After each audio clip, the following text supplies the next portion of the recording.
Good evening, everybody, and happy holidays. Welcome to another edition of Inside the Pigskin.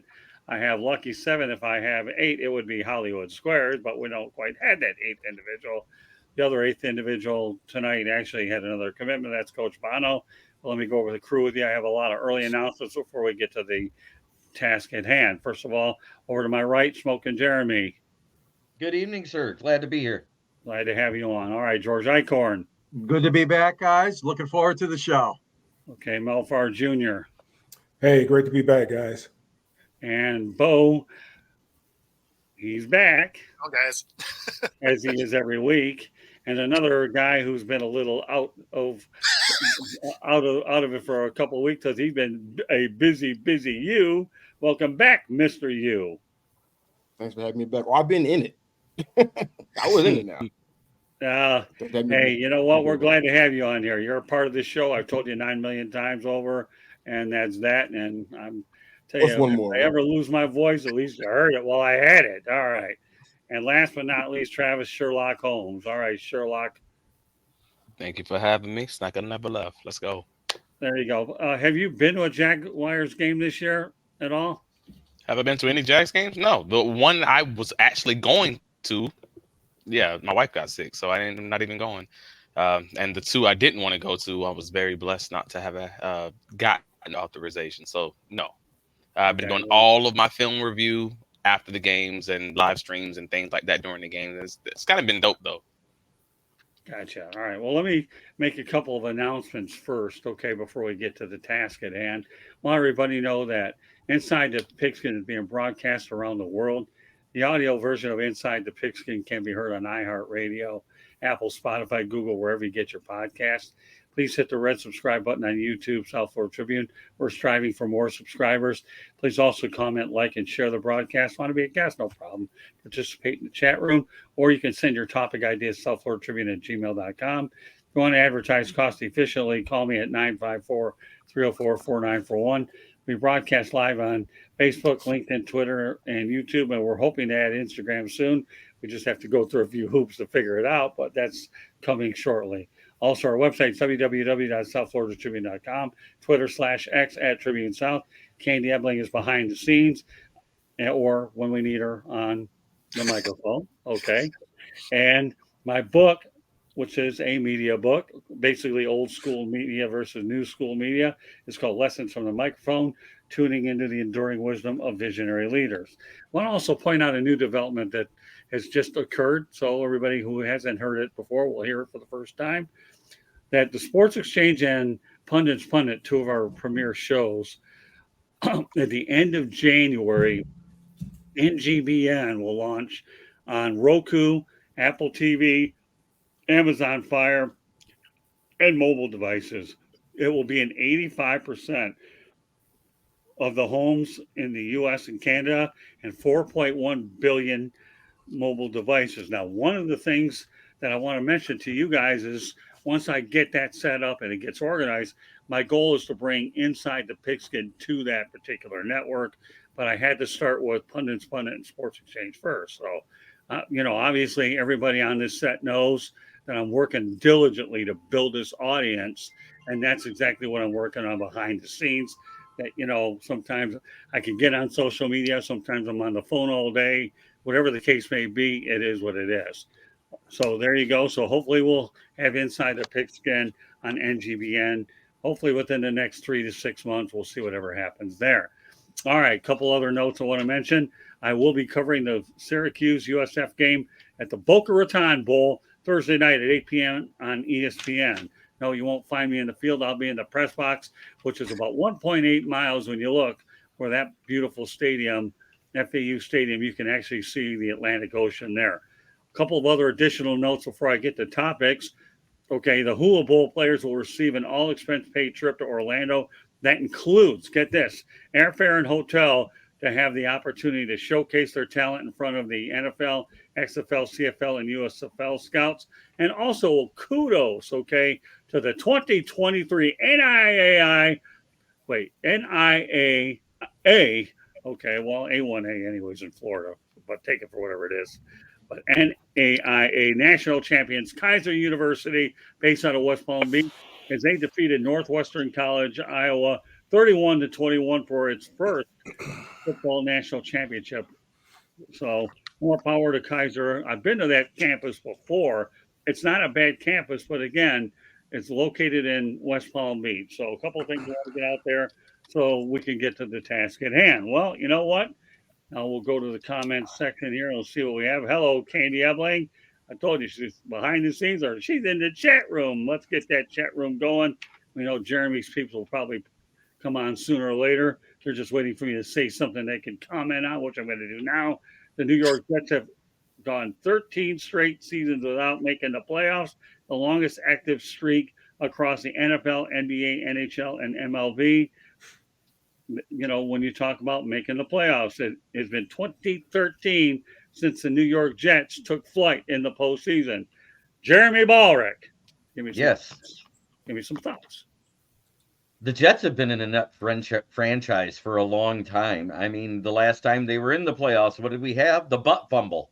I mean, gosh, you're going back a ways there. You're talking about Mark Sanchez or Cochise or whatever you want to call him. He was a good regular season quarterback, but much like a lot of the game manager quarterbacks that we've seen go through the NFL, just couldn't get it done at that next level in the playoffs, no matter what it is. It's almost as laughable as the Detroit franchise since 1957. Right. True. Well, again, we know the Lions' last playoff win wasn't it the 1991 season. George, you were there. Yes. I think they played at 92 and they trounced the Dallas Cowboys. So, all right. With that said, great segue from Jeremy to George. Go ahead. Well, where's Webewbank and Joe Namath when we need them?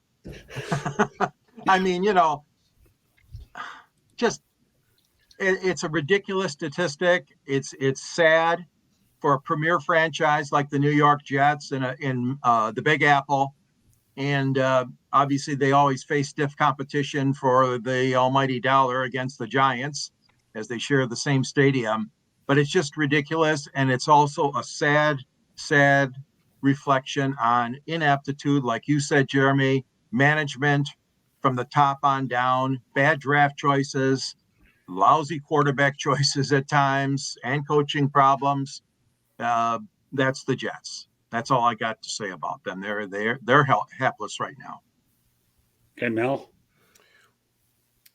I mean, it's just a list of bad decisions along the way. Plus, they play in a tough division. You know, you look at New England's dominated that division for a long time. When Tom Brady was there, Buffalo, you know, they've been up and down. But lately, they've been up. They've been very, very good. So it's just been tough for the Jets. You know, Miami, they've been up and down. They're really mostly down. They're kind of up a little bit this year. And, you know, the Jets have just been kind of wallowing in mediocrity. I mean, that's kind of what they've been doing as of late. And it's unfortunate for a big city market team like the Jets, and their fans are, you know, they're fanatics. They're typical fans, and they crave to have a winner there. But I mean, if you look back at the history of the franchise, I mean, you know, they won that one Super Bowl, and really, what have they done since then? I mean, they've had some fairly decent teams. They've had some, you know, some players. They've had some characters there. You know, they had the New York Sack Exchange, and they had the Gas Snows, and Bill Parcells coached there for a minute, right? So I mean, they've had, you know, some characters, but it's just been one of those franchises that it's been very, very tough. It's been very, very difficult. And they've had opportunities to do well, you know, and they have played well in some seasons, but for the most part, you know, they've kind of been like our Lions. Okay, well, you know what? I'm going to go to the chat room. We obviously have a Lions guy out here. Go Lions, 1 win away from NFC North, FC South, and NFC West. Okay. Well, considering they have more wins than the Chiefs do in that division right now, I can believe this. Okay. Well, let's go to Brent DeWitt. I like this comment. I really do. I'm going to mention Brian Flores is about to buck the odds after all his previous BS and get another head coaching job this year. You know what, Brent? For some reason or another, I don't think he's bucking the odds. I think he's going to go ahead and get another head coaching job. I do believe he was wrongfully fired, but Brian is taking it like a sport is what he's done. and gone to Pittsburgh and Minnesota, he'll reestablish. I can see Brian Flores getting a second chance. I really do. So, buck the odds, call what you want. I definitely agree. Anybody want to comment on that? I really like what Brent put out there. I think he might end up being able to take over for the coach that's there. Because look at how much they've floundered from last year to this year, even with better defensive play. The offense is floundering. Yes, I understand their quarterback went down, but you have a quarterback that comes in and wins a game, and the next game looks like he can't do anything. The running game is inconsistent, and he's an offensive coach. There's a problem with that. There is a problem with the OC and the head coach there in Minnesota, and Brian Flores might be able to just be promoted in the offseason. I don't know. For some reason, I think Kevin O'Connell's done a good coaching job with everything he's gone on. But Yeah. I don't know. I mean, I'm not, Jeremy, there's sometimes when listen, you're entitled to your opinion, and I asked you for it, so you gave it to me straight. I'm okay with it. I don't think Kevin O'Connell will be the guy that's on the hot seat, but that's beside the point. All right, so George, now, all right, go ahead, Bo. Let's talk about the Jets. Yeah, I mean, the Jets are the king of self-sabotage. Even when they have a great roster, they find ways to lose games. I do kind of feel bad for their fan base a little bit because they remind me a lot of my Seattle Mariners, where even when they have a good roster, they're like, you know what, we're going to figure out how to miss the playoffs consistently. And I mean, for that little bit of a segue there, until last season, the Seattle Supersonics, that hasn't been a team in a long time, had more playoff wins than the Seattle Mariners. Well, I like that. The Jets are headed down that road. Seattle Supersonics. I haven't heard that name in a while, but I remember. Yeah. Yeah. Okay, Mr. U, it's you turn. I'm sorry. Those are our so-called little brothers in the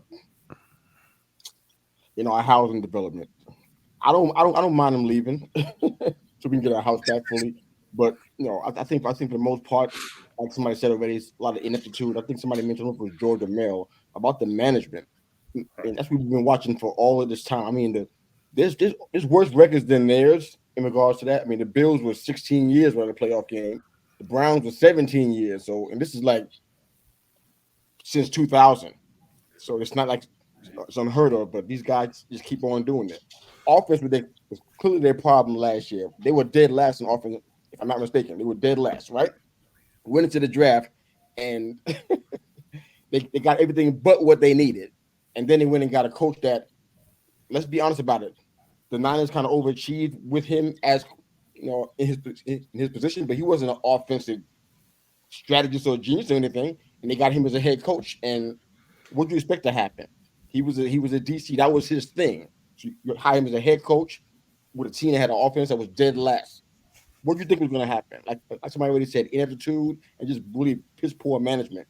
So they're kind of getting what they deserve with this one. I don't know how you fix that, but this has been a long-standing thing with them. They don't. Somebody help me understand. I'm eager for knowledge. Well, I mean, they went into the draft without the quarterback in mind because they went and got Aaron Rodgers. Okay. So, did you watch Aaron Rodgers last year in Green Bay? Were you there for that? Yeah, but in theory, they thought they addressed that issue. Okay. It wasn't a good thing. If you watch the game, you see that he struggled with what he had. He had a lot of talent. Sure.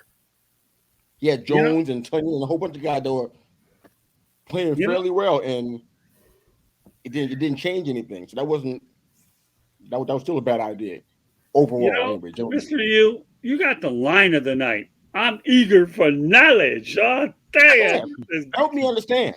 No, but it's a great thing. All right, Mr. UO. Let's take time out for chat identification. Great to see all my favorites on the show. Jennifer Lee Cobb. Hi, Jen. Hi, Jen. We're bringing you on this. Merry Christmas, my Jen. The blonde. Happy New Year. Right. You are awesome too, Jen. Got it. That's why I had to cut off Mr. U. So we have this Jennifer Lee Cobb moment brought to you by our desire to beat Parkinson's disease. And you know what? I have a lot of big things for this show, and especially Jennifer Lee Cobb.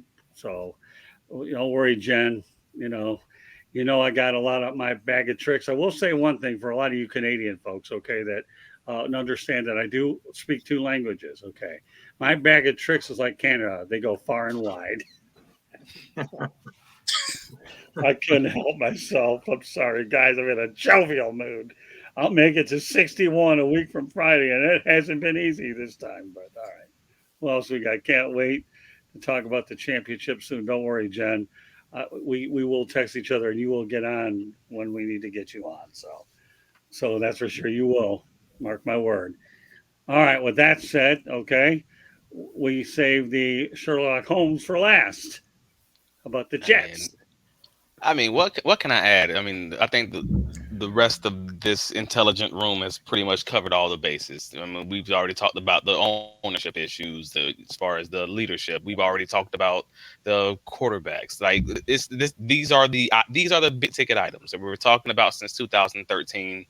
Jets have had one season where they had double-digit wins.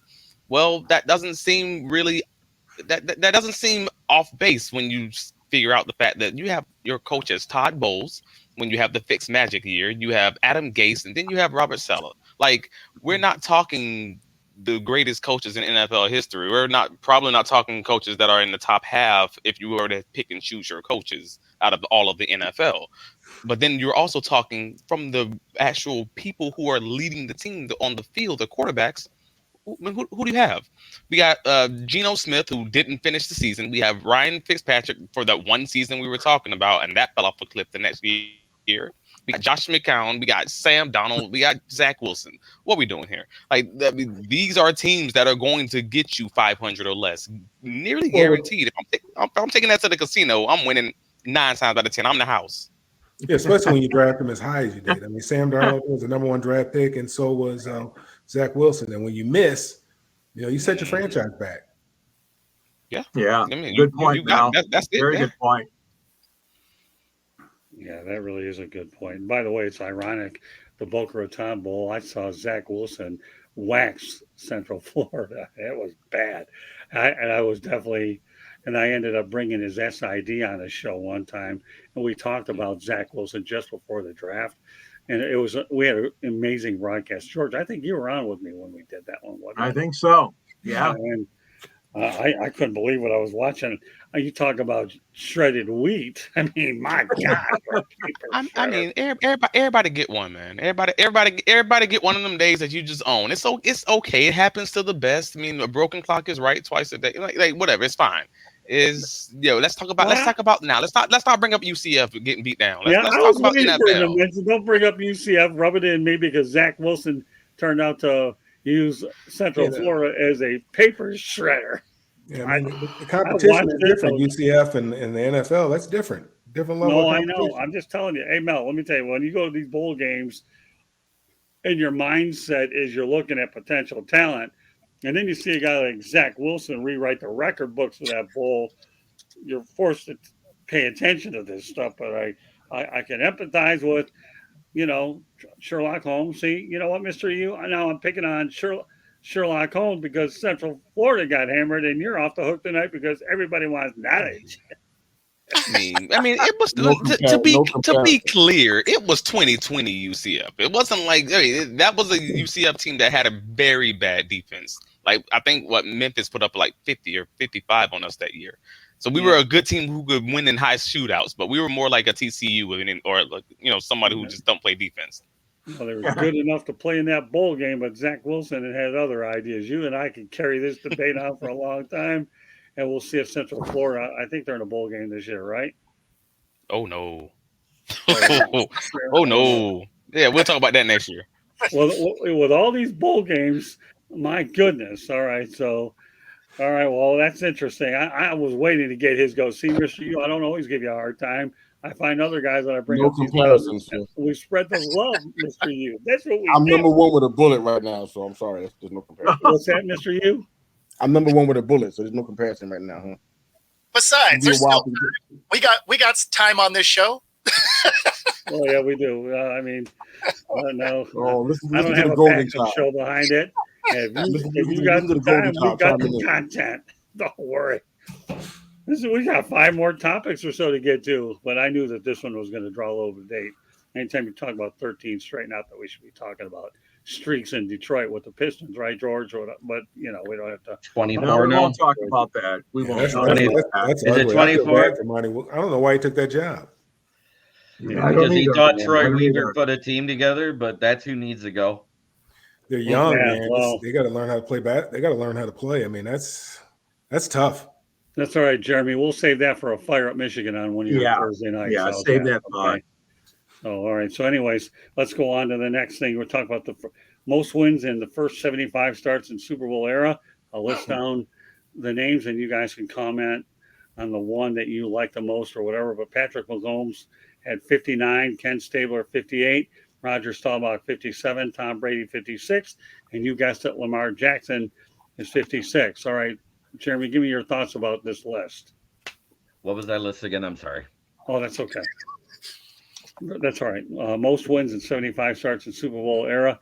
I figure if you forgot the list, your girlfriend must be Packers. texting. I'm kidding with you. All right, most wins. I can pick on two people here, Mr. U. Okay. Yeah, no, he can pick on a lot. Yeah, You're not even Jeremy, saying to the Jeremy's an easy second target. time anyway. catching him sleeping. Huh?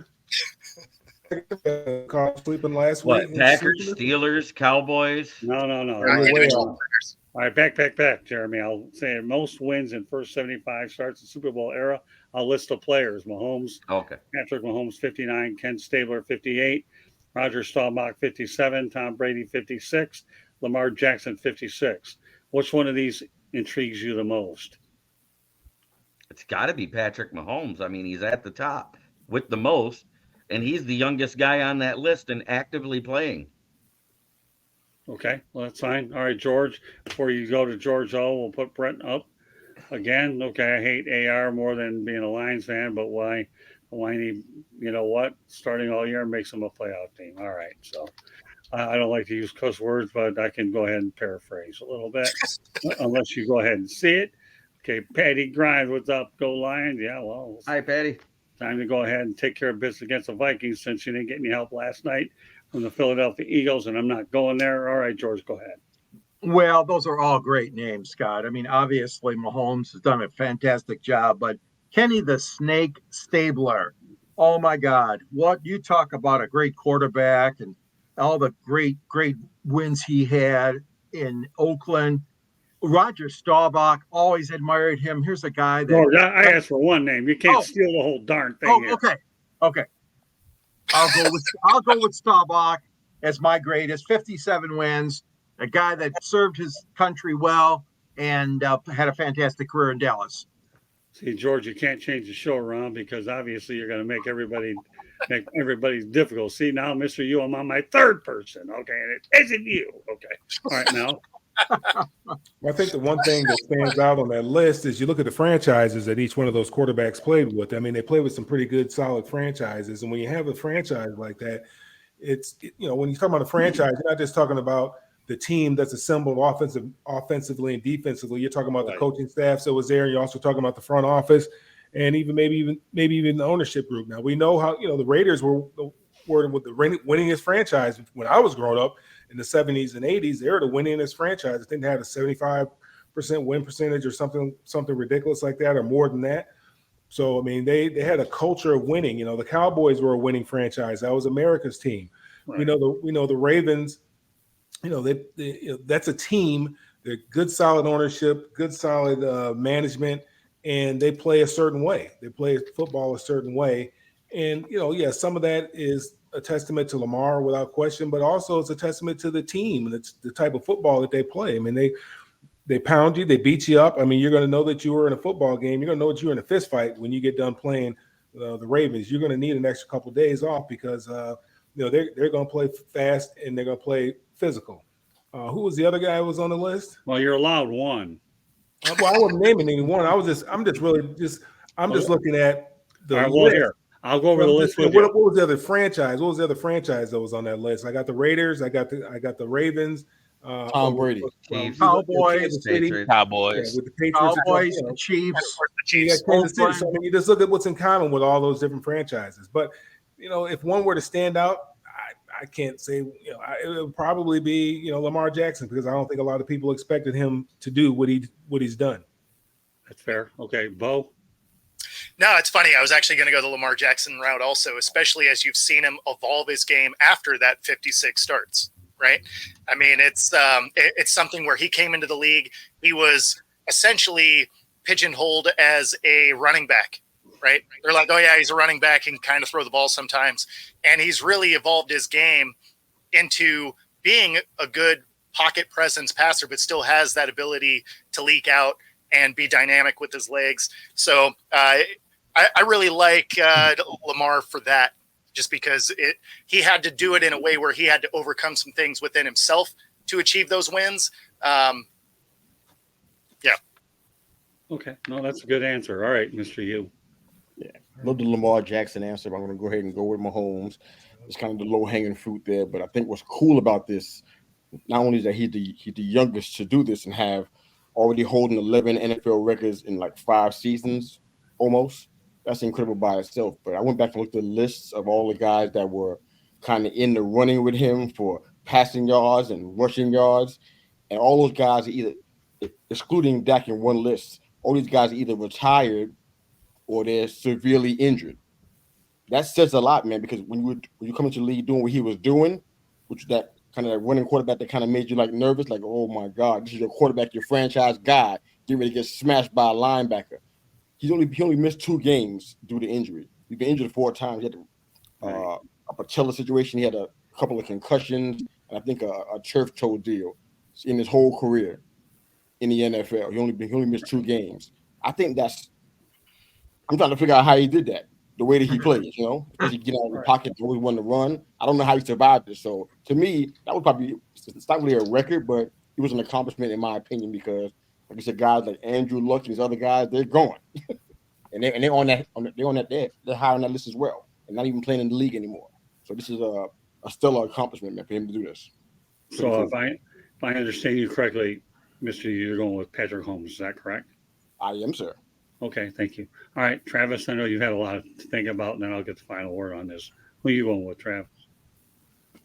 I mean, I think I got to go with Pat. I almost said Pat Mahomes. I think I have to go with Lamar Jackson, just mainly because he was the quarterback who took over essentially the worst team out of all these teams. Like, I mean, we're talking like the 1969 Oakland Raiders are 12-2 team. 1968 Dallas Cowboys, a 12-2 team. Like, these are people, they're taking over great teams and then winning winning the most games out of their first 75 games. Like, these are great Brock Purdy type situations, if you know what I mean. Just to put this in today's terms. These are great teams surrounding these quarterbacks. And that's almost all of them. Even Pat Mahomes had a year to sit in the system. And he had a very injured Kansas City Chiefs team. That was the only reason they were able to even draft him so high, was because they were so injured that previous year. So yeah, I'm going with Lamar Jackson all day, because at least that was a 500 team, or a 9-7 team that he took over and kind of just helped him keep moving this thing along, and he's evolved his game so well. So yeah, definitely that's my pick. Okay, I'm going to the chat room real quick, and I'll give you mine. You know what? Well, don't worry about you're late. You're on time when you make it like this. But he says, "I'm sorry, I'm late, but Stabler, you used to be able to tell the light of the jukebox when media asked him you're late how to study your playbook." Well, okay. Well, here's the thing. I'm going to go Stabler too, and I'll tell you why I'm going to do this.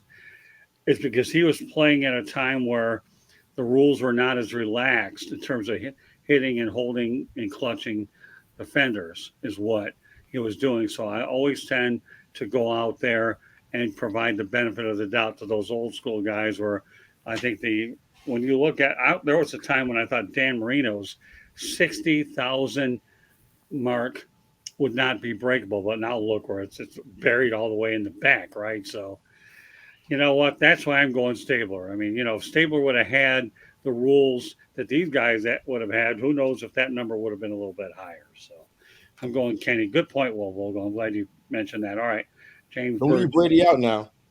What's that? Don't leave Brady out now, because when that year that he came in, Bledsoe almost died.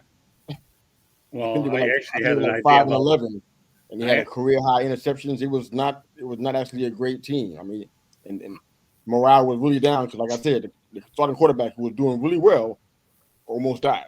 Well, then why didn't you pick him? If you It wasn't better than Pat Mahomes. That's why. Okay, well, don't leave Brady out, but you did. All right. All right, here. All right, James. but missed the question. But if it's the best QB right now, got to go Mahomes.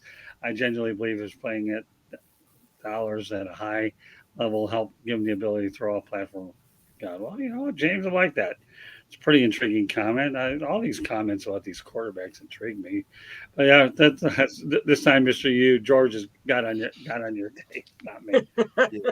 Join the club. It's been done before, George. Yeah. That's okay. Yeah, so I like Stabler. I'm going to go Stabler. Will Vogel. We'll put Stabler was my number 2. All right. Well, he's my number 1. That's okay. I come up with these questions because you're only allowed to pick one. All right. Now back to Brent DeWitt. All right. Let's go ahead. Scrambling QBs. Oh, I like this one. Oh boy. Yeah, this is really, really good. Okay. You have Fran Tarkington, Snake, and Michael Vick. And you know what? James Burgess with another home run here because the Tigers are brought up, and it wasn't Eichhorn that did it. Tigers still have his rights in MLB. So I don't know how long they still have. Mahomes, yeah. Yeah, so there you go. Don't hold your breath on that one. Yeah, good stuff. Hey, let's look at that how it is. The Tigers are still a better drafting of quarterbacks than the Lions. Oh man, They drafted a Super Bowl winner. Come on. That's interesting. Well, that reminds me many years ago. Lions. Hey, Jeremy, if you're going to bring that up, I remember the time when John Elway played minor league ball because he wanted to get the heck out of Baltimore, and then he ended up going to the Yankees Farm Club, and they were actually playing in Hollywood, Florida, not far from where I live. So Yeah, this topic really brought some I interesting. do remember that. Yeah. I saw Elway work out down in Hollywood. I lived pretty close by. Now Hollywood's an unbelievable fledgling city in the area for sure. Okay, now on to Bill Belichick. We'll make this one a little bit easier. He's 266 and 75 with Brady. See, Mr. U? Okay, I wasn't going to forget Brady. You just brought him up a little quicker. That's all. And he's 43 and 52 without Brady. Jeremy, okay, some observations on this particular statistic. Whew. Belichick and Brady. What can you say? I mean, Brady was great there, and they were great together, but neither one was quite as good without the other. Yes, Brady got his Super Bowl without Belichick, but after that, they kind of fell apart. They won the division, but didn't they almost have a losing record that year, his last year? Yeah, but Brady was getting older. He didn't have the arm to make the deep outs. Like they literally took comebacks and deep outs out of the playbook. Like on that final season, like that's a little rough to gauge the man when he's aging to that point. Yeah, but the end result. That roster was loaded too, man. What's that, Mr. U? That roster was loaded too. Yeah, the Bucs roster. He didn't have no bums out there. Loaded. He had talent all over the place. He was on special teams. Even had AB for about 10 games. yeah, no, exactly. Yeah. He walked into a nice little deal over there, man. All right, well, okay, so Jeremy, okay, once again, and then I'll go across with the panel. Give me anything else you want to add to this? No, that was pretty much it. Okay, George? Well, the 3-11 Patriots obviously are a joke right now. I think probably if we did research on this, there'd be other coaches like this too, with their star quarterbacks getting such a high win-loss percentage. So I do appreciate you bringing this up, Scott, because obviously this seems very lopsided. Obviously with Brady and his 266, I think you said, in 75 record. It's really phenomenal when you think about it. But they're probably the researchers out there probably would be able to find maybe one or two other coaches. I don't know. Tom Landry, I don't know, without Staubach, or there's any number of these. John Madden, whoever else coached Stabler. But the point is that Belichick obviously was riding that horse for a long, long time, and despite the fact that they didn't seem very close off the field, let's put it mildly, it was a terrific coaching job by Belichick and his whole staff. Brady gets all the credit and all the glory, as well he should, but there was a good staff behind too to pull all those Super Bowl wins together. All right, before we go to Mel, let's go to the chat room, okay? Brent, Gibbs says to get 208 yards to get to 1,000. Do you guys think he will get it? I'll answer it first, and everybody you can. I do believe Brent he will get it if the Lions keep using him in the manner they are with 3 games to go. I mean, this kid's a stud. For every draft critic out there that jumped on Brad Holmes, as Gomer Pyle would say, shame, shame, shame. Pretty much about it. So all right, Pile. yeah, Gomer Pyle. A name of the pen. Shame. Yeah, no, I know. Were you guys are dating yourself? That's funny. Back to the chat room, okay? James Burgess, TB12, and Belichick like PB and J.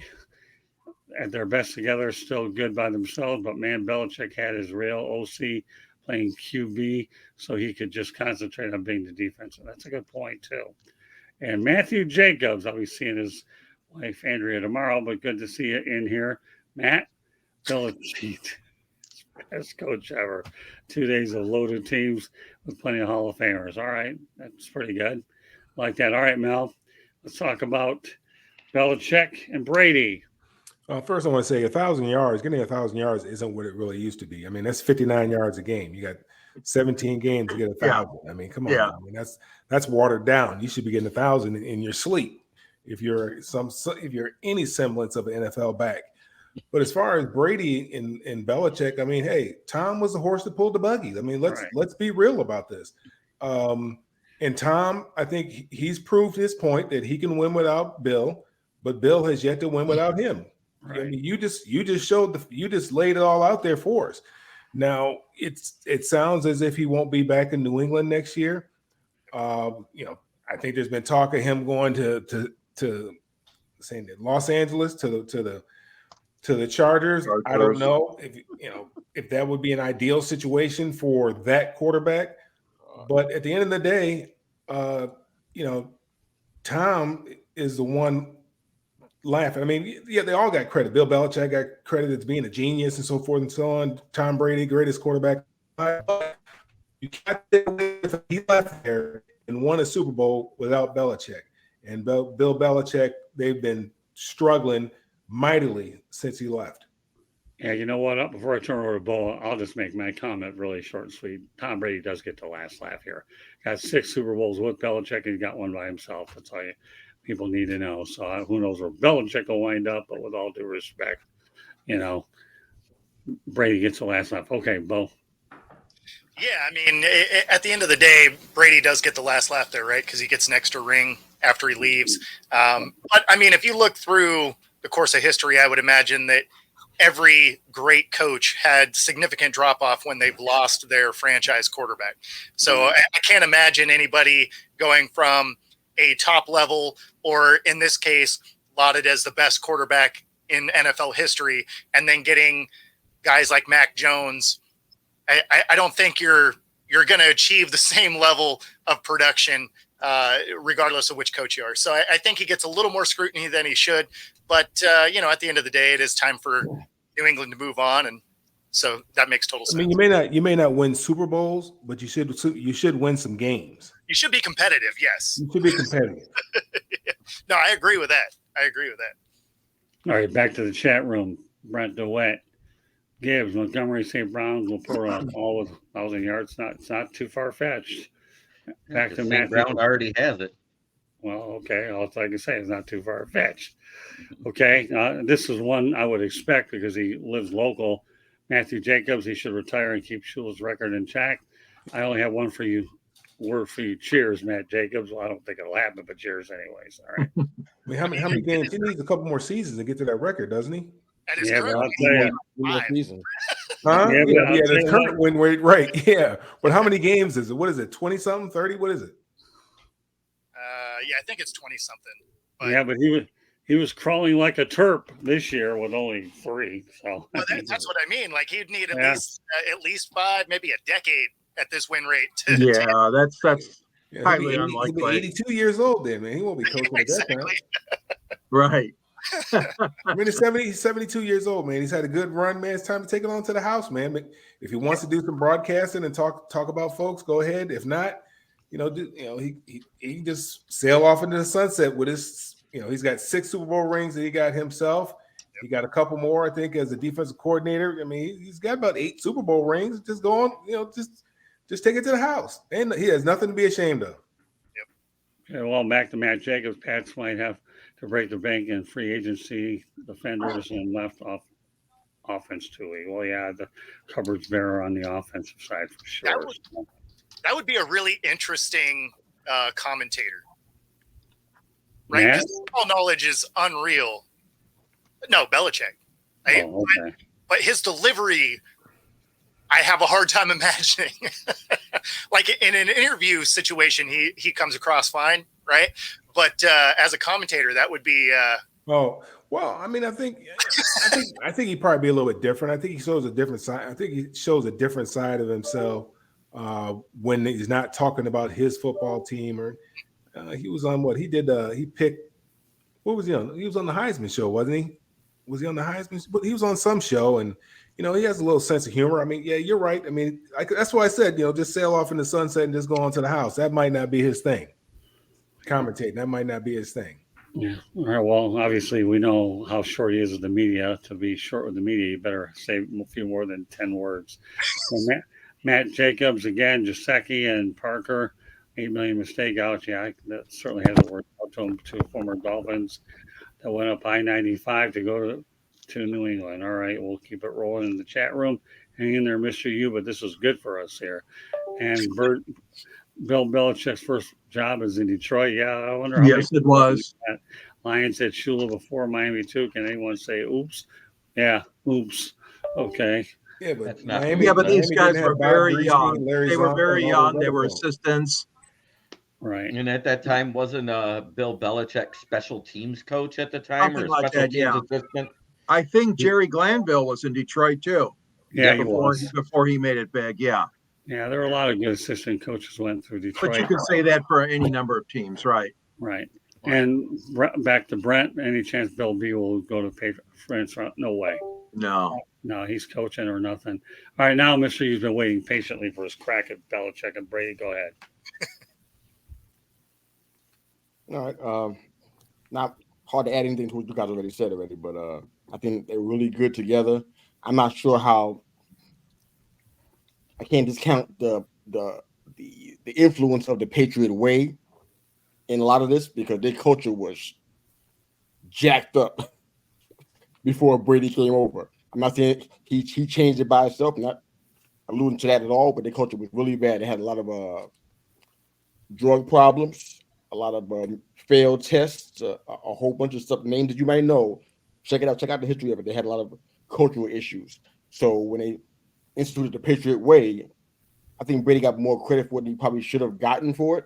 But, it just happened to happen the same year that he came in. In regards to the Shula conversation, Shula has 347 games. Belichick has 332. So it's about 15 games. I just don't see him going to a front office. I don't see him going to the Chargers, because I don't think he wanted to wait 4 years to get 15 wins. But that's kind of the ratio we're looking at right now. So somewhere else, maybe It's closer than we thought.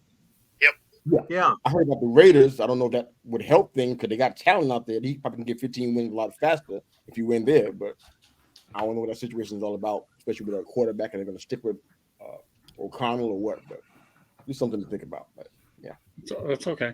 All right, Travis, you got last word on this. I mean, a lot like a young Ben Roethlisberger. Unfortunately, I think Bill's never going to get the credit that he deserves for all the early years of Tom Brady.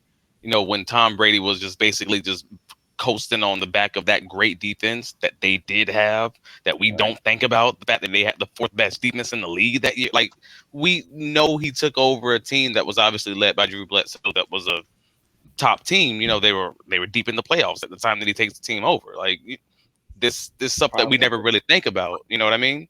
But that's the piece that I'm like, Bill might not be able to get that credit because of how bad it's going now that he's lost his Hall of Fame quarterback. But we have to be able to acknowledge the fact that without that support system that Bill put in place, without that defense that he put in place, without that structure and that running game and everything else that he had in place on that team, Tom's not winning those first few championships. Like, can we keep that 100? Like, right. So, like, all right, cool. So now Bill's struggling to get his another even reasonable at this point quarterback in that system. And yeah, the record reflects that, unfortunately. But what about his record before he came to the Patriots? What about that record? Oh, no. You just gonna dismiss that too? Well, we saying the record before the Patriots or the records before Tom Brady, because that's two different conversations. I mean, Again, we're looking at his cumulative record. We're talking about the games with Tom Brady and without him. That also includes that other stint he had too. All that I'm not saying that doesn't count. I'm simply saying, hey, but we can't make it a before Tom Brady conversation, because then that kills this whole argument. Because again, Drew Bledsoe and the Patriots are doing very well before Tom Brady. We can say that again objectively. Even the year they lost Tom, even who. Drew Bledsoe? Belichick was on the verge of being fired.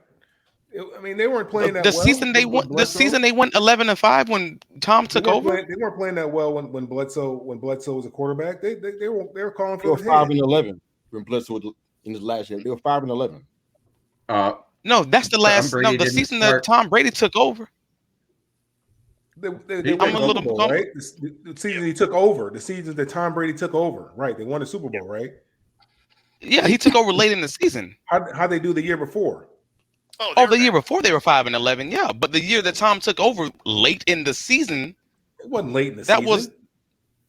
It wasn't like when 9 or 10. It wasn't like when the guy from Philadelphia came in and with Carson. That's actually specifically what it was like when Carson when Carson Wentz got hurt. It was like week 13. Somebody pull it up. Where's I'm like, wait a minute, I'm not crazy here. Where's that statistician at? Where's our crackpot statistician? Pull it up.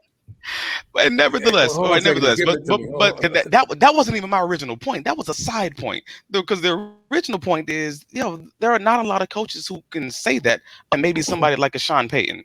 Like when he lost Drew Brees, like his record with Brees was 135-76, and his record without Brees is still not incredible, but it's a winning record. Like it's 18-6. Like, all right, cool. And he, even when he had Teddy Bridgewater and Taysom Hill at one point, those guys combined went 8-1. So like that's a coach who can say, hey, I did it. They weren't great, but like, and if you're just saying those isolated games without Brees, at least he showed he could win. But again, what's the name? Goodness gracious, Bill Belichick also did it with the guy they traded after. He's not forget his name, Matt Castle. When he had the one season that Brady got injured, right? Yeah, right. So like, they've all done it. It's the Patriot way. I mean, it's the Brady way. Oh, Brady took over. It's the Brady way now. It's the Brady way. Brady took over. Brady took over in the second quarter versus the New York Jets when Drew Bledsoe took a hit from Mo Lewis that caused internal bleeding. What game was that? Week 2. There you go. All right. Thank you. Brady took over the second quarter of week 2. Thank you. Yeah. All right. So here, let's go back. All right. So then Bledsoe took over for him late in the playoffs, and then Brady took it back. Well, hold on. I guarantee it. I guarantee it. I'll prove it to you right now, but I guarantee it. Bledsoe was in the playoffs, and Brady came back in. Hey, Travis, you won't have to do it. We got intelligent people in the chat room. Okay, so relax, my brother. Okay, Matthew Jacobs. Don't worry, we got good people in this chat room. Thank you very much. I'm telling you, I remember it. We got some intelligent people in this chat room. Okay, Matthew Jacobs. I think he retires going to the Chargers. Could tarnish his legacy. He's done all that. He's got too big of an ego to retire, I think. Yeah, but I think going to the Chargers isn't the right spot. I'm with you there. There's nothing wrong with that. I mean, he's not like Barry Sanders, who's not interested in getting records. I think Bill Belichick wants the record. Man, there's nothing wrong with that. Right. Pat's always spent more money in the league on a line to protect Brady. Little known fact. Okay, Jacobs is on a roll now. Okay, we got Travis's answer. Crazy. Bledsoe actually won a playoff game. That first of all, he won the AFC Championship game. Right. Bledsoe took over for Brady in the AFC Championship game, and then he gets hurt again. And then he gets hurt again, and then Brady comes back in. I'm not crazy here. No, relax here. Maybe you need a little, like I'm the worst person to tell anybody relax. According to this article, I think I just knew I remembered it. I just knew I remembered it. Like, I'm not saying it's something I read. I'm saying I remember the game. That's what I'm saying. I'm like, no. Bledsoe got hurt. Brady came That's in. your little burner account. That's your little burner account, James Burgess. That's you. So Travis, you've got to understand the rule. We have a very intelligent chat room. They will fill in the blank and they'll save you from having a heart attack. These people in the chat room want to see you get to 2024. And at the rate you're going, I don't want to get sued if you have a heart attack on my show. All right, man. That's a phrase that every tinfoil hat has. What's that? I swear I'm not crazy. All right, well, I think, okay, Matt, he did replace him late in the season. Oh, no, actually, the second part, you need to, and back to Boomer sooner. All right, there we go. We got it all. All right, Travis. Who's K? Feel better? We have an intelligent chat room here that will help you. Let my chat room help you. Okay.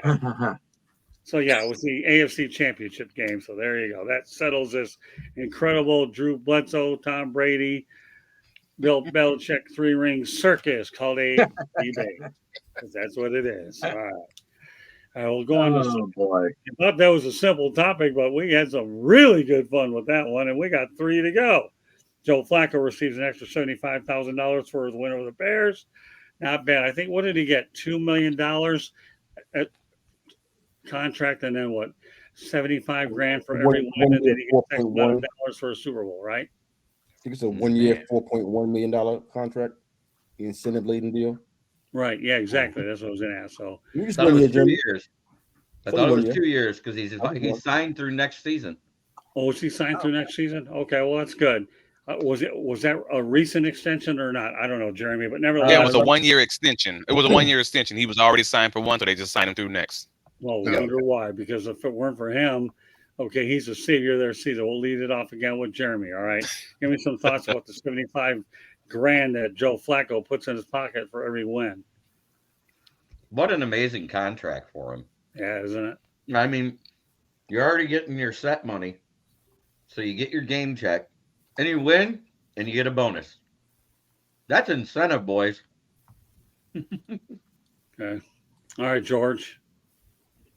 Yeah, I don't see anything wrong with that. I mean, he's proven himself in years gone by as a decent quarterback, and the fact that he's got a few kickers in that contract or those incentives, as you call them. I mean, I'm for it.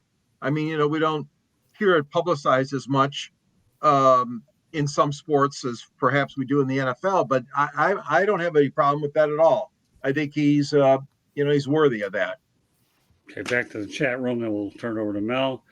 At Jacobs, let's talk a little Dolphins. Flacco beats Dolphins 27-7 home wild card game in Miami and goes on to win the Super Bowl as a rookie season. All right.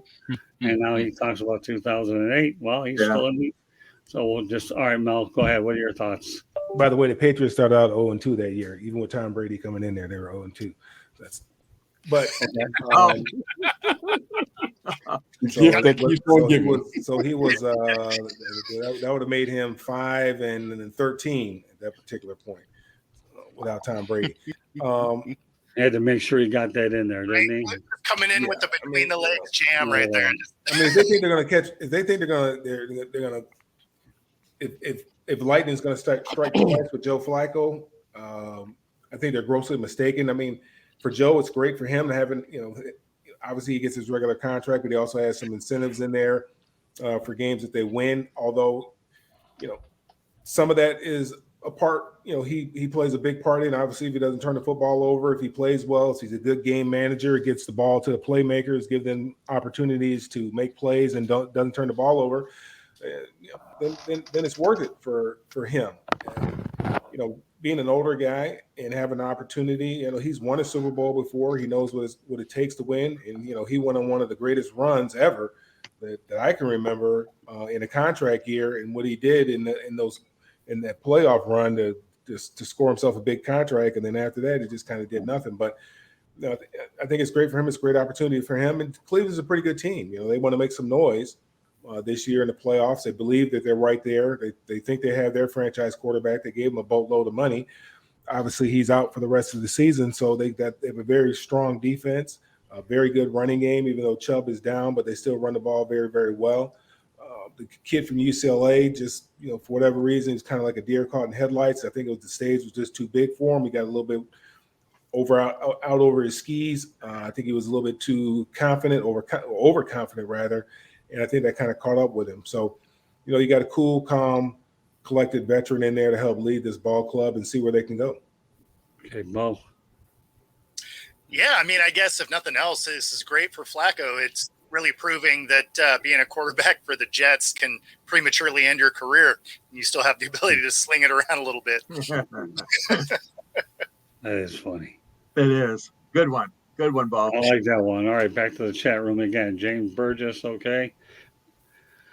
Joe Flacco, I'm not sure what's a bigger story, him or Browning. You know what? I would lean, me personally, I would go with Flacco because he's a lot older, and Jake Browning could land a starting job somewhere else, depending on what happens with Burrow.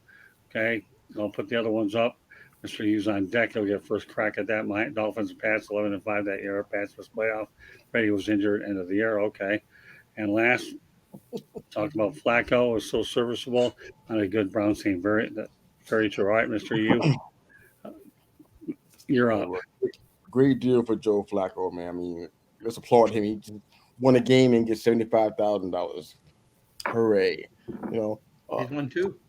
Yeah, we're all thrilled. I don't really have anything much to say about it, man. I mean, he's not somebody I would have expected that they found out there on the scrap heap. I'm not saying he's not better than.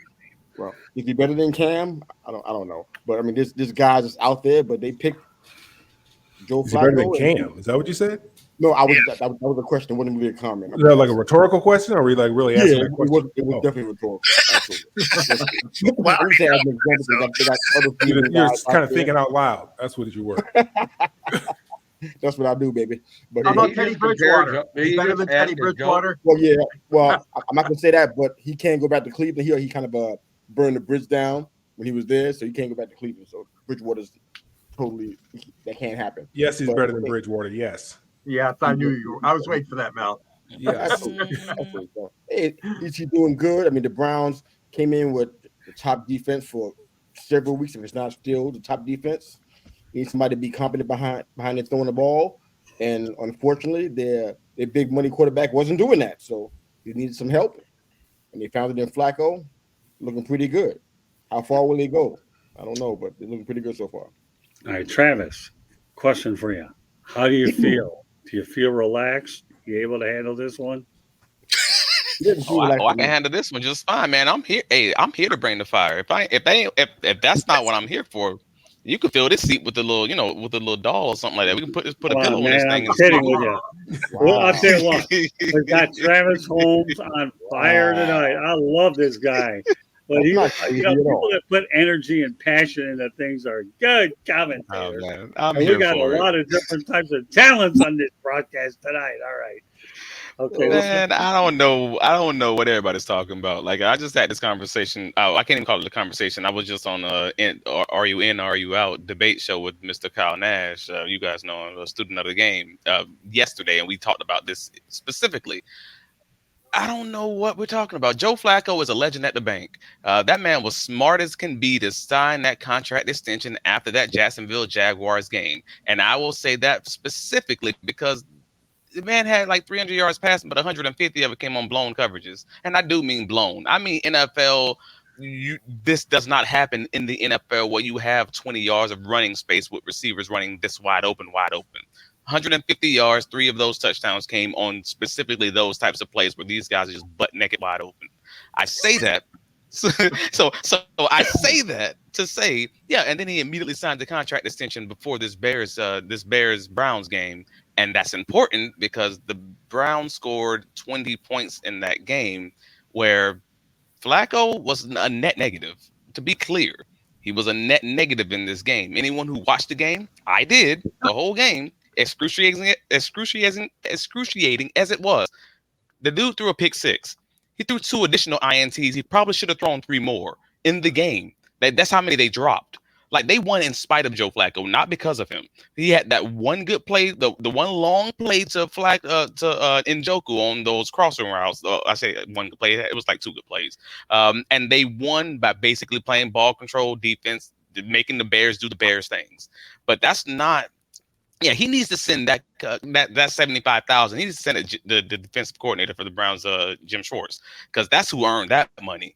Like this is the Baltimore Ravens all over again. That's what I'm saying. That's all. Yeah, that's a good comparison. I like the Baltimore Ravens comparison. Back to the chat room. Okay. Yeah, Matt, we put everybody's laughing at this, but when I was with Cam, LOL. All right, check somebody out there anyway. All right, so I put them all up. I don't care. Joe Flacco. I can't believe somebody said Scam Newton. Yeah. Oh, that's Wow. okay. It wasn't me this You time. said that, Jeremy. I know. I just can't believe it was even said. Jeremy, cut the man some slack here. Okay. We want to keep him happy. Okay. I listen to you. Want to keep him happy. Now, James Burgess, good at capitalism. Chase Daniel, Andrew Carnegie. I like that one. That's pretty good. And then the last comment for now, okay, is Flacco comes from the couch to defeat the Bears. That's about the size of it, Patty. Doesn't it seem that way? You know what's weird? Isn't this the second +3 turnover game that the Bears have lost in the fourth quarter or later? It don't make sense. It don't make sense. They just don't know how to close. They don't know how to close out games. Exactly my point. That's not a comment to Joe. That's the Bears doing the Bears. The only thing I'll say about it is $75,000 a win is great money if you can get it. Okay, that's it. I mean, $75,000, not bad, honey. Why don't you give me another $75,000? Of course, people make a lot of money. Many people should have been retired long ago, and now the guy will. It's not like he needs money. I'm sure he's got. He has plenty of money. Well, yeah, but you know what? Why not add a little bit? His problems. Come on, Mel. You're in the financial business, so why not have more financial money if you can get it, right? Oh yeah, put away for his kid. Yeah, absolutely. I mean, that's very nice in some sort of annuity, and would mature very nicely. Yeah. Anybody who's griping about Joe Flacco getting a job and being a starter that wins a game, what about Tim Boyle? He gets another contract today. He just went to the Texans. Yep. Oh, really? Wow. No, whatever. I'm not elaborating on that one. I have too many comments on that. And if you guys want to get the parting shots and two more topics, Tim Boyle doesn't make the show outside of what Jeremy said. All right, back to Burgess. Okay. All right, well, this is Matthew Jacobs. Bears coaching change might happen soon. We'll see about that. I think it's inevitable, but I'll wait till the Monday after the season.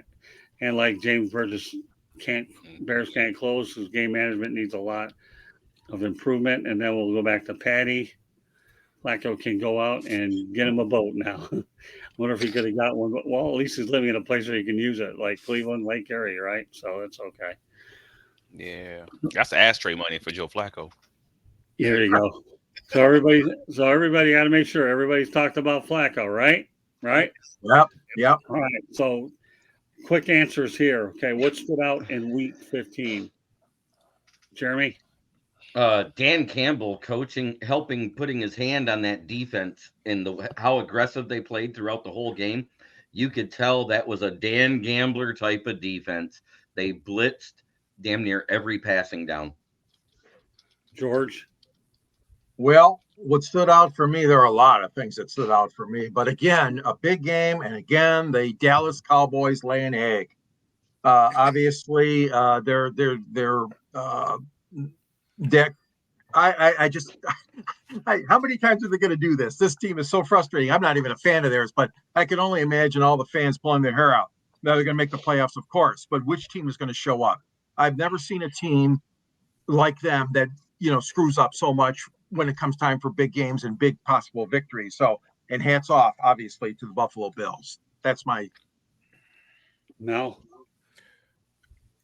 Sean Payton berating Russell Wilson on the sideline. That's what's standing Yeah. And Russell Wilson just standing there and taking it like a little, school child. Right? That's just that. Yeah, that was my big take from the weekend. You know why? You know why, right? No, I don't. What's the? He was actually mad because he wanted to challenge those plays where they should have had touchdowns, and he was calling to hike and get to the ball so fast that he couldn't challenge the play before he hiked the ball. Okay, I mean, but that ain't there's no need to berate the guy on the sidelines of national television like that. Scold him like he's a child. Yeah. I mean, he's got children watching the game, man. They're watching him get Situational scolded like awareness. one. I mean, come on now. He got kids. Yeah, man, please. Besides, like, That's embarrassing. I mean, I would probably got ejected. He would have caught a couple. All right, let's go back to the chat room. Patty Grimes, okay. Philadelphia losing 3 games in a row, okay. This doesn't surprise me. Matthew Jacobs, Dolphins playing lights out. Sure, they played against the New York Jets, really. But okay, we'll give you your say on here. Okay, Wayne Weinstein, okay. Flacco's arm was rested for a few years. That's an interesting comment. Right. Okay, week 15, the Lions, LVR, lose their coach. Previously, they passed along the favorite of the Chargers, random acts of kindness. God, this guy is funny. All right, Matthew Jacobs again. Likes the D. Well, okay. Wayne Weinstein, I don't know, his good buddy. Okay, let's keep it going. Wayne Weinstein of the Dolphins. And here we go. Jets took the D in a big way. Yeah, I'm sure. Yeah. All right. I guess we're on to you, Bo. Got to make sure we keep these going up.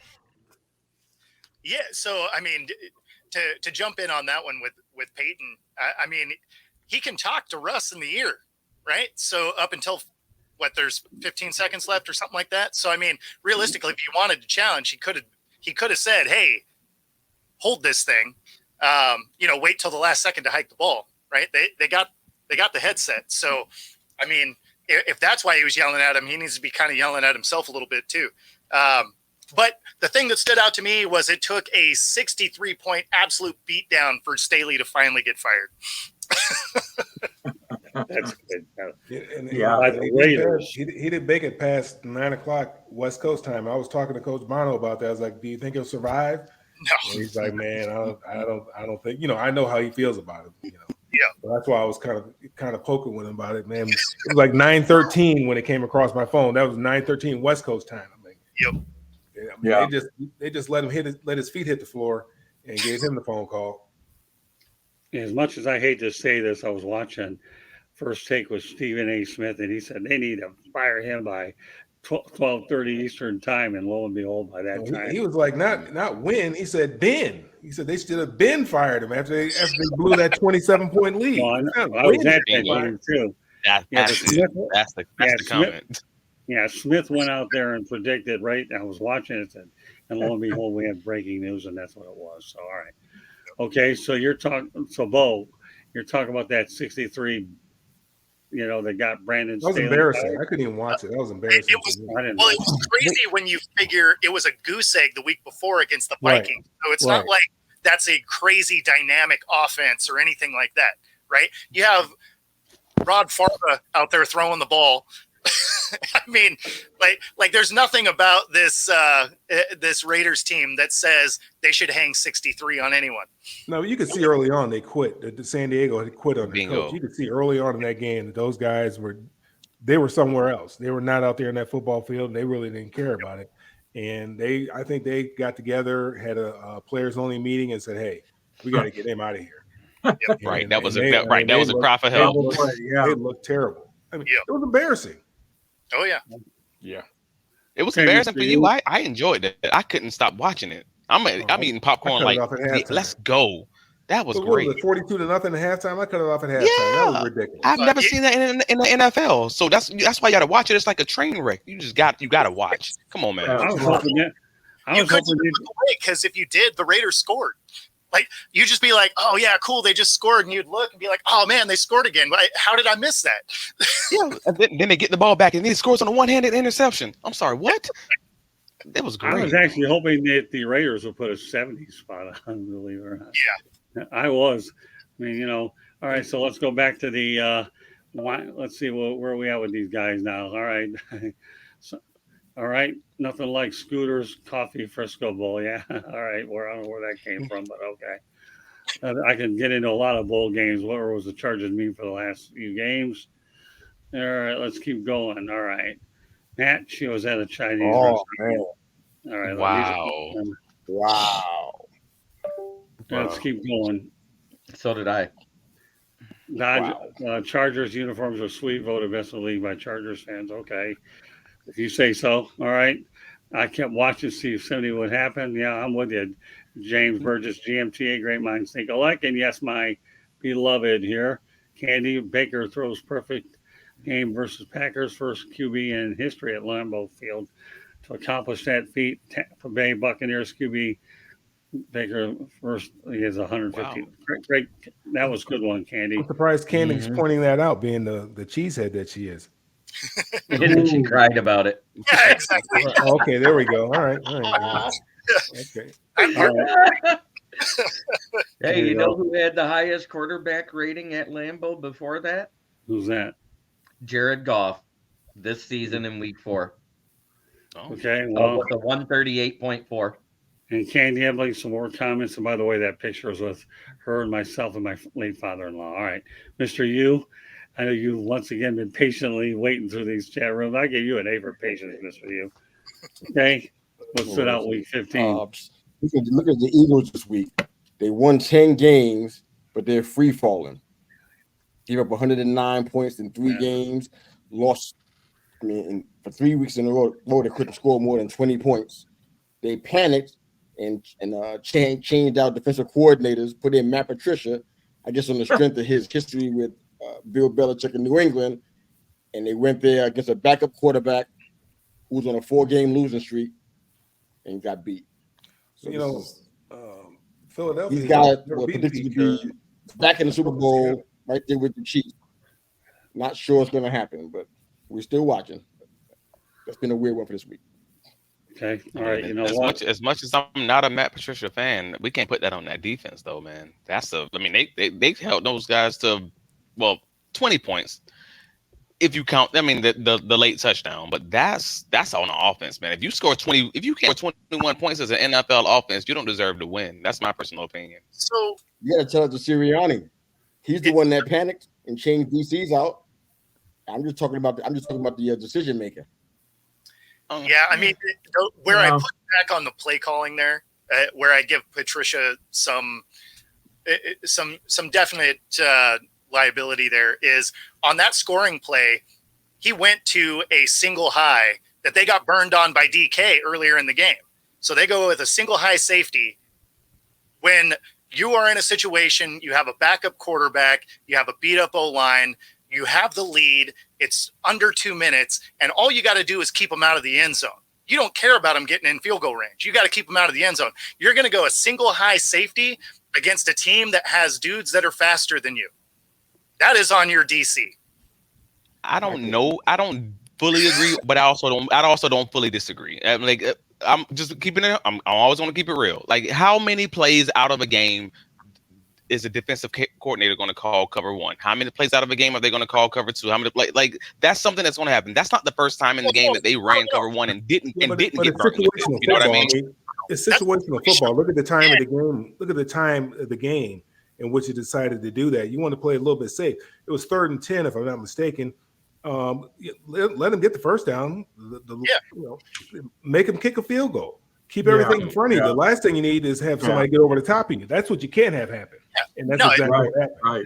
That's exactly Good my point. point. That's situational football, and you can't do it because they didn't have any timeouts either. Right? Like, they had one timeout left. So even if they did kick a field goal, you're going to do an onside kick, which has happened that's been successful 2 or 3 times this year, maybe. And then say you do get it, you have one timeout, and you're going to have 20 seconds like that. That's not a recipe for success. So that's situational football. You can't go a single high and potentially get burned over the top. You keep everything in front of you, play fundamental football. You let them get down there, and then you make them beat you when you have all your guys. You don't let them run over the top. Right. Okay. All I right, got you. I'll stand down on that one. All right, so Travis, that was your thing that stood out for week 15, right? Just making sure. Oh, no. My thing from week 15 is the Carolina Panthers won a football game. Like, I can stop there. Like, they put the stamp into the book of Arthur Smith. Like, that's if it wasn't already over, it's over, man. Like at this point, I don't even care if they end up making the playoffs. It's over. Like get that dude out the paint. Like that's a year overdue. So Everybody see that's what my the takeaway. attendance looks like. Oh, I saw the attendance. They said it was cold, it was rainy, and they suck. You know. Yeah, the tickets for That was 45 empty. cents, 45 cents. You can Yeah. get a ticket for 45 cents. and they couldn't even Yeah. fill the place or half Right, fill. Carolina. 100 people went. Where? Carolina? Carolina game. Falcons versus Carolina. There was 100 people in attendance. No. No. It was cold. It was cold. It was rainy. more than that. They're one-win team. They said the paid attendance in the paid tickets in attendance was 100. Tickets at the Well, gate, not all I tickets know, sold. Jeremy, Look at the 100 people or photograph, not. Jeremy, and you'll see more than 100. Well, all I Those can are say workers- is those are workers, George. Yeah, All right. I'm Let me 100% try- Let me try again.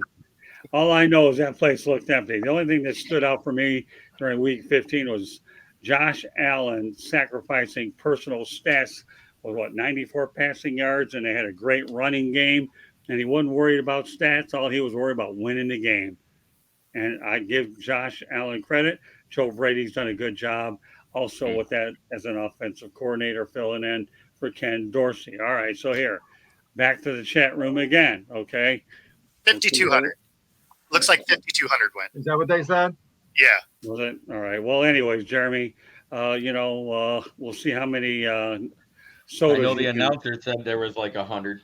Well, it doesn't matter, Jeremy. Spent 100 Hey, fans. hey, that was what he near the end, maybe. Hey, Jeremy, let's get something straight, okay? I want to make sure it's very understood here, okay? This is what he thought stood out. You had your shot, you know what I mean? So everybody gets equal opportunity, okay? Just so we understand. 100 people, 5,200, either way, the place looked empty. It doesn't matter, okay? And you wonder how many times you judge attendance figures by tickets sold and how many actually show up. We could sit here and get in a debate about tickets sold all day long. And all you need to do is go there in person. There aren't many people there. All right, Matthew Jacobs, fourth down formation is no entire thing in rugby play. Yeah, I'm sure. Okay, a couple more. Okay, Arthur Smith needs to go. Plus one, Travis. Okay, whatever that means. All right.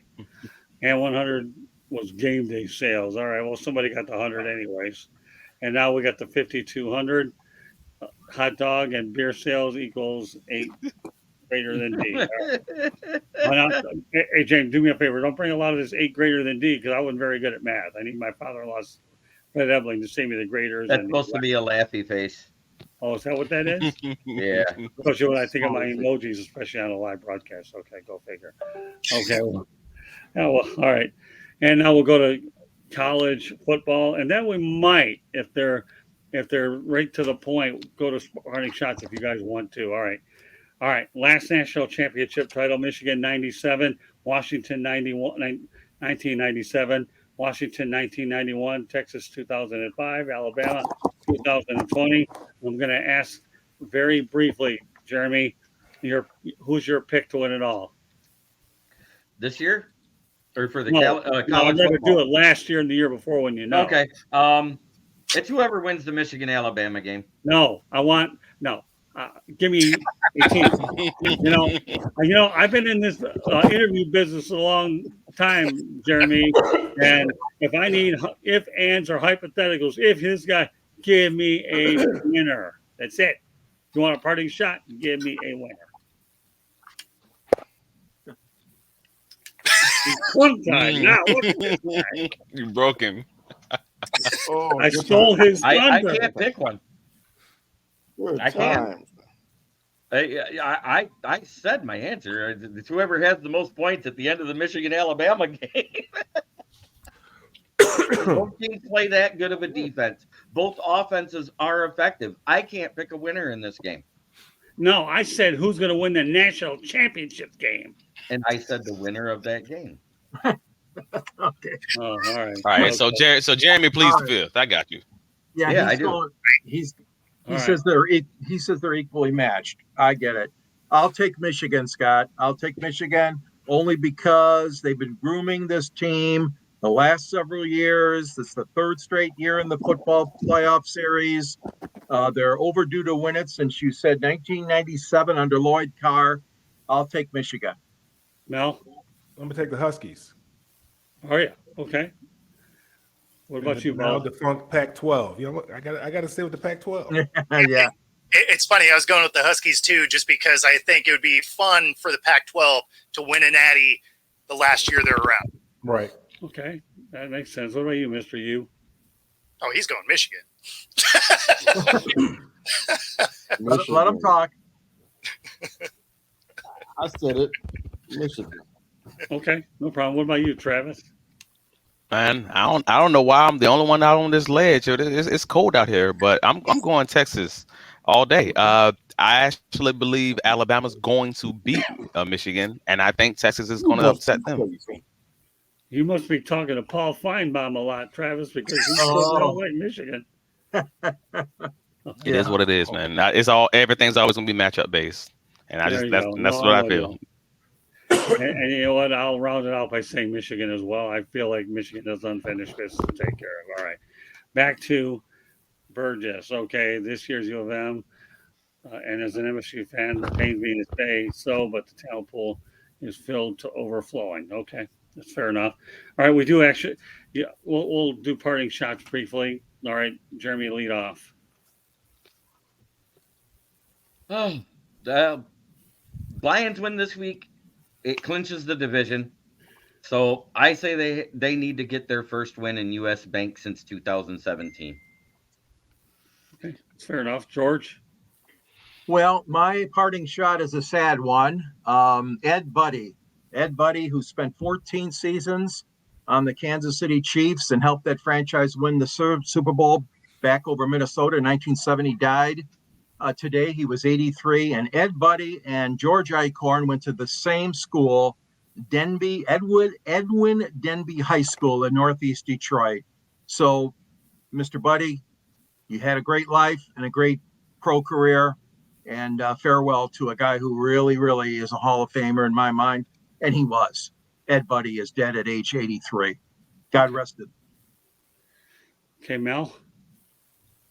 My parting shot is a parting shot to the demise of the Pac-12. I mean, I still can't believe it that it's really happening, and that the UCLA and USC and along with Washington and Oregon, but I mean they're just following UCLA and USC are going to be moving to the Big Ten. But it's very difficult for me to believe, how the landscape of college football has changed over the last 20 some odd years, even longer than that actually. But every year it's all and it's all because of the money. And, I mean, it's great in one aspect, the money that's in the game right now, but it's also bad in another aspect because, there's one entity that's controlling everything, that's pulling all the strings. And that's what really bothers me. And to me, it's hurting the tradition of college football. I mean, look at all these guys opting out of the bowl games and whatnot. Guys never thought about opting out of bowl games when I was playing. The guys look forward to playing in bowl games, getting your little bowl gear, your shoes, your T-shirts, sweatsuits, hats, and all that kind of stuff, little coat or whatever Swag. you're going to get. Yeah, the swag, man. Guys look forward to that. Mm-hmm. Now guys are just not going to bowl games. And it's sad. It's really, really sad to me to see what's happened to the Pac-12. Okay. Bo? Yeah, I mean, how are we already at week 15? It seemed like we waited all year for the football season to start, and we're already looking at the end of it. So it's funny. There's so much buildup. The season goes so fast, and now we're looking at teams going down the stretch and playoff eligibility. It's crazy. Mr. U? The Giants lost to the Saints, so now we got a 1% chance of the playoff. That was funny. But you're saying there's a chance. 1%. That was So good. you're saying there's a chance? That was good. All That right. was good. I don't know if I can top that. Was good. I like the way he expressed it too. All right. Go ahead. Oh man, no, I'm just here to say congratulations to the Florida A&M Rattlers winning over Howard University in the Celebration Bowl 30-26 for their first Black college national title game. Yeah, 12-1 season. That's an incredible feat. I mean, pretty much their first, huge one, I would say, since they won the national championship. And I forgot how long ago that was. It was a while back though. Who'd they lose? Did they play FSU?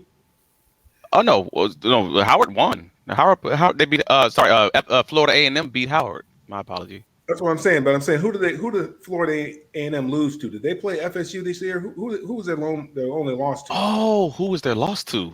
Goodness gracious. Was it a Power 5 program? Did they play? I think they played a Power 5 program. I think, if I'm not mistaken. I don't honestly. I'm drawing a blank, and I don't know. I watch a lot. I followed them at least a lot, but I don't recall who they played for that one loss. I'm looking right now. Okay, well, you know what? Let me have a little fun with this one here, Jacobs. South Florida. Here's the thing: FSU boycotting the Orange Bowl. All right, Matt. I put that up there for a reason because you set up my parting shot nicely. Okay, I know Florida State is frustrated by not making the Final Four. Well, let's face it. If you really want to make a statement, let's quit talking about the Final Four and beat Georgia. Yeah. That's what I would do. So, Matt, I get it. They're not boycotting. If they want to boycott it, they can forget the money that's going to be in their pocket. But no, just beat Georgia. You know, I realize we talked about, but this is old news. Nothing you can do to change it now. Yeah. And the only way you'll change it is next year when you got 12. All right. But we know they're not going to beat Georgia, so you know that's not happening. Still, you know, I'm trying to make a point, Travis. This guy's worried about boycotting the Orange Bowl. Just beat Georgia, and there's okay to have a moral victory. Okay, after all, once upon a time, the University of Central Florida gave themselves a self-inflicted championship banner. So there, everybody. We didn't give ourselves. The poll said that we were a national champion, like Alabama. For their first 8 national championships. We just keeping it. We being consistent like everybody else. National champion, baby.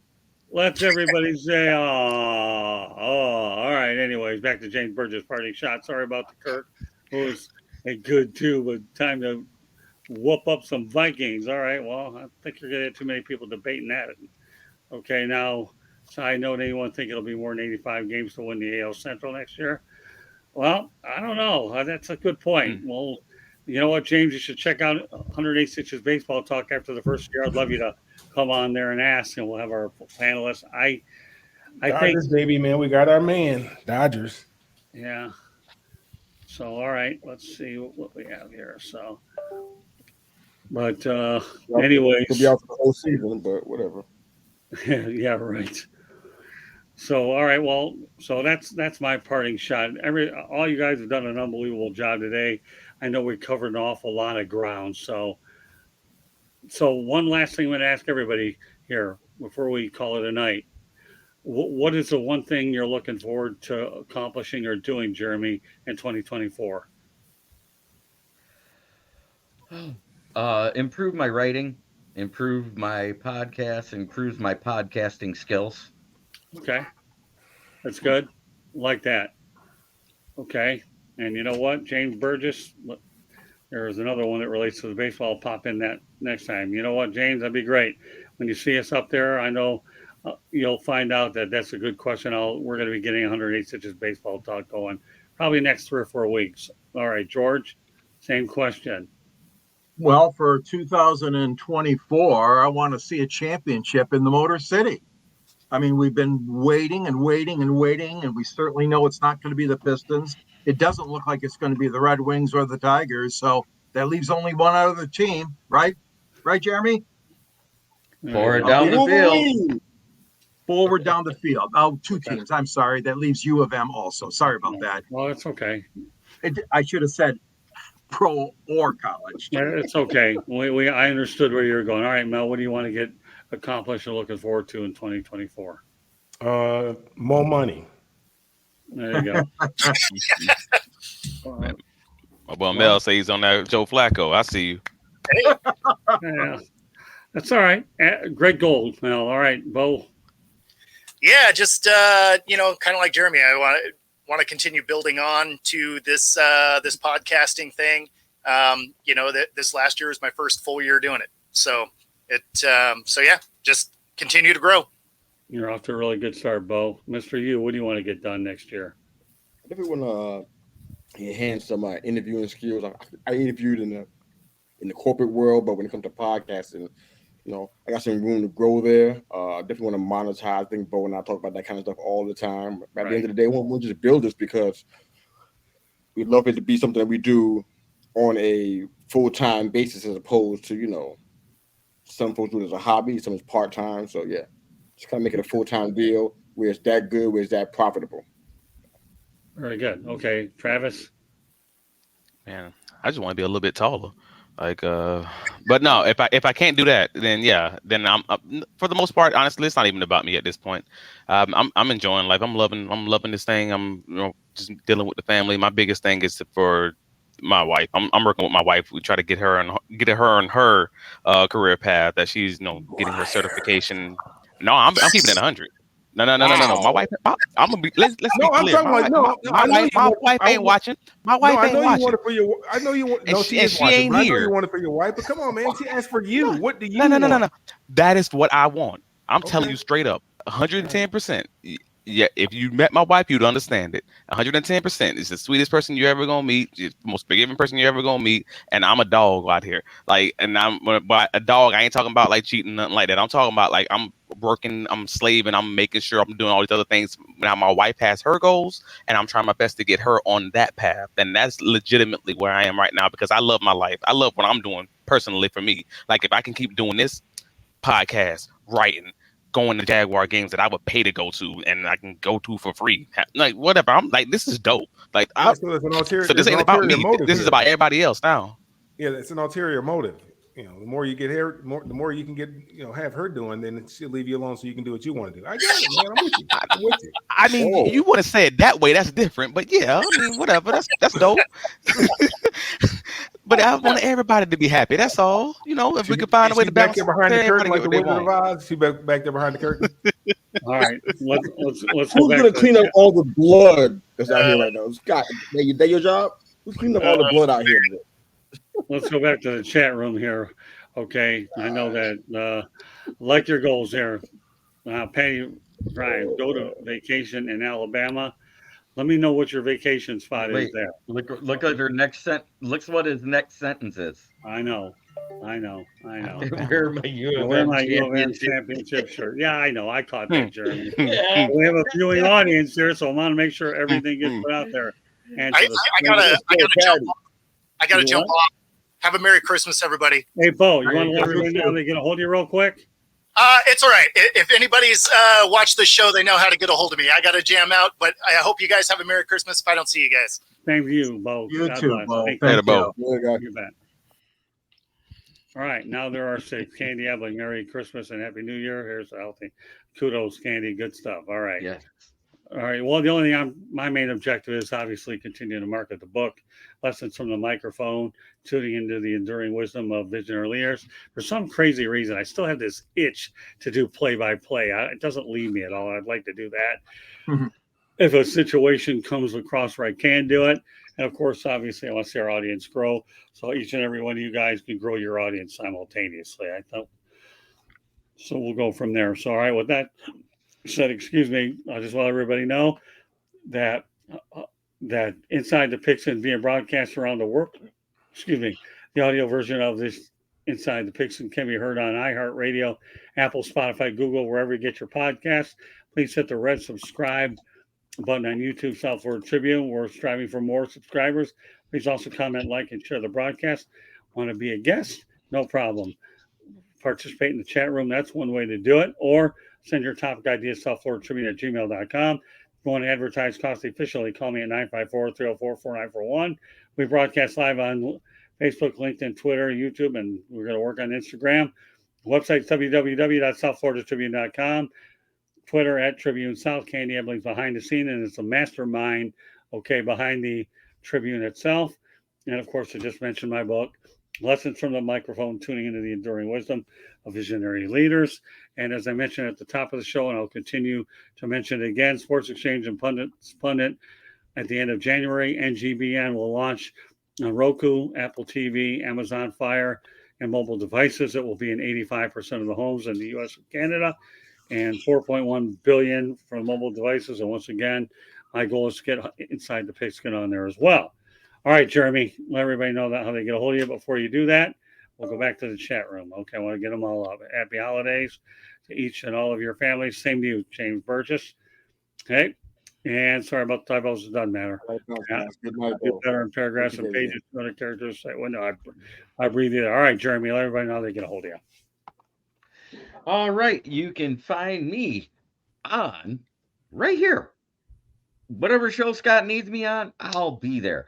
And then you could also find me on the southfloridatribune.com, where you can find my writings under the Motor City Tribune heading underneath guys such as Scott Morganroth and George Eichhorn. Then you can also find me on my channel, which is Kneecap Fighting with the Motor City Lions, where I go live 3 days a week, Mondays, Wednesdays, and Fridays. Fair enough. Okay, George. Yeah, you can reach me at gicorn@yahoo.com. You can follow me on the Motor City Tribune, like Jeremy just described. I'm under the authors of that. And there's a link to my book. I've got a book out there about the history of Detroit sports broadcasting. Scott's in the book, and I'm happy to know that he somehow managed to put me in his book. So, hey, you scratch my back, I'll scratch yours. And I encourage everyone to get a copy of Scott's book. It's perfect reading, and it'll be a great gift for anybody for the holidays or after the holidays. Thanks a lot, and happy holidays to all you guys. And by the way, Candy Abling just put the link up there. So if you want to go out there and get it, this is how you Awesome. do it. So. Yep. Awesome. Okay, Travis, go ahead. Yeah, you can find me on all the socials, Travis D. Holmes. You can find me here every week on Inside the Pigskin on Tuesdays at 8:30 p.m. You can find me for any of you Jacksonville Jaguar fans or anyone who just likes to dibble and dabble in some sometimes awesome Jacksonville Jaguars football. We have the Duval Dive, a Jacksonville Jaguars podcast on Fridays at 11, wherever you get your podcasts, and also find my writings on bigcatcountry.com covering the Jacksonville Jaguars. Okay. All right, Mel, go ahead. Yeah, you can find me on all the social media at Mel Farr Jr. And look out for some news that we'll have here upcoming in the next few months regarding our showcases, particularly the one up in Michigan, the Motor City Showcase at melfarr.org. Very good. Well, you know what? That does it for tonight's broadcast.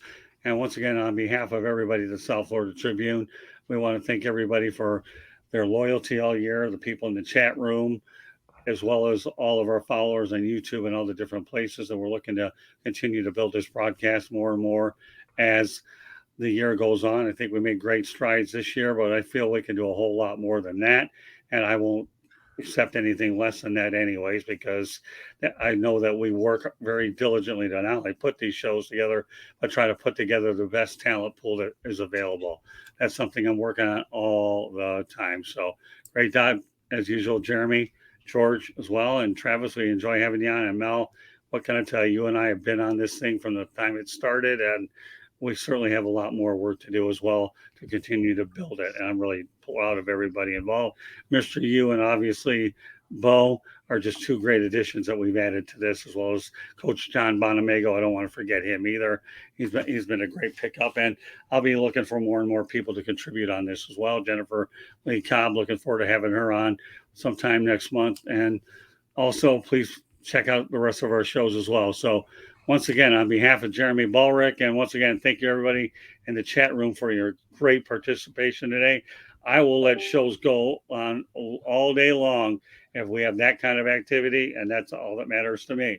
So on behalf of Jeremy Ballrick, George Eichhorn, Travis Holmes, and Mel Farr Jr., my name is Scott Morgan, the Motor City Madmouth. Thank you for joining us on this edition of Inside the Pigskin. Happy holidays. Happy New Year. God bless. We will not be broadcasting this week, but we will be after the first of the year. Have a good night, everybody. And once again, thank you very much for joining us.